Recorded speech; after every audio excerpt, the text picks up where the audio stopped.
Hey guys, Final Crash here with a Genshin Impact video. It's going over one of the domains, the Valley of Remembrance. Before I started that video, I wanted to show the artifacts that I'll be using for each of the four characters. I want to quickly show their levels, their sets, then go over weapons, constellations. I only have two for two of the characters, and then all the talents are level 6. These are the levels. The builds I had, I found online. That's one of the first tips that I want to offer. Use your online resources. Genshin.dg, Google searches. You can find really good information there. That's what I did for most of my stuff. My second tip is to read the descriptions for the domains. I came into AR50 pretty under leveled. Things were rough. I couldn't do these off the bat. But as I got stronger, better weapons, better builds, I used some resources online. Everything is now pretty comfortable. We're not having issues like we were before. But for these dungeons, if you don't know what to do, you can go in and back out, or you can look it up online. This one is the physical one. So my party for this, which makes it my third tip, is to always have a good one. You want to ideally have a DPS, support, sub DPS, and then a healer. So that's normally, I think, a good way to look at the way you should have a party set up.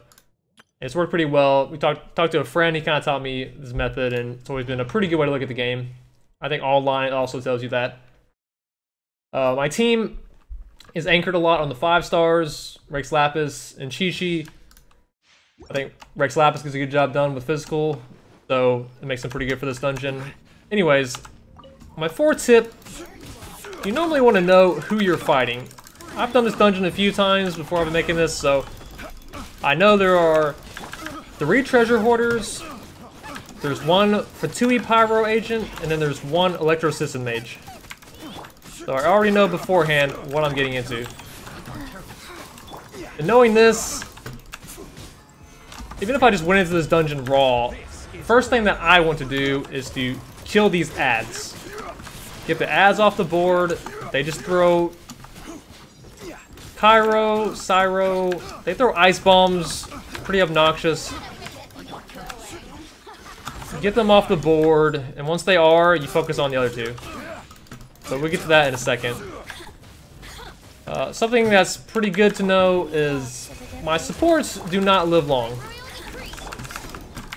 That's exactly a good reason why. It is fine. I was kind of hoping I died here. I died when I was doing this and 2 attempts ago. It is Xiangling that normally dies. The thing that's weird is that this guy's not dead. So let's go over here, kill him really quickly. Support, sub DPS, those 2 do not live long. So I can't imagine if someone has tanky builds of them if they live for long, but my 2 do not. You saw the levels, their artifacts, their builds. It is fine to revive. If we do revive, Qiqi's crazy. The problem with this attack is that we can't sit in it. It does too much damage. She is a very annoying enemy to fight, especially in this. That's not a normal attack.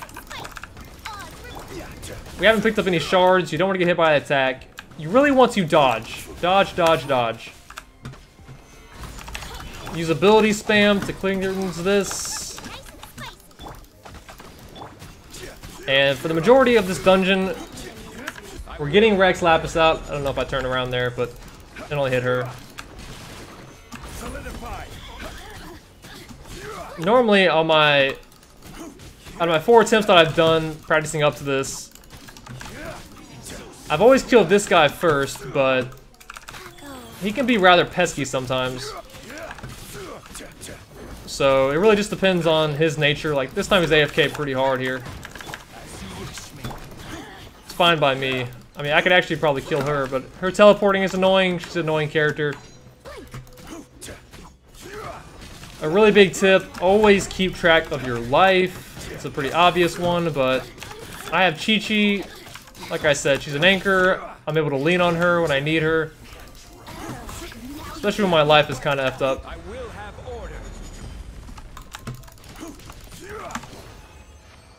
There's a lot to swallow in this dungeon. I know watching gameplay is not sufficient enough, really, especially if you're having big troubles, but those are the tips that I had for it. It's a lot of picky stuff. It's a lot of Qiqi leaning for sure, and then iframes of the burst are really important too.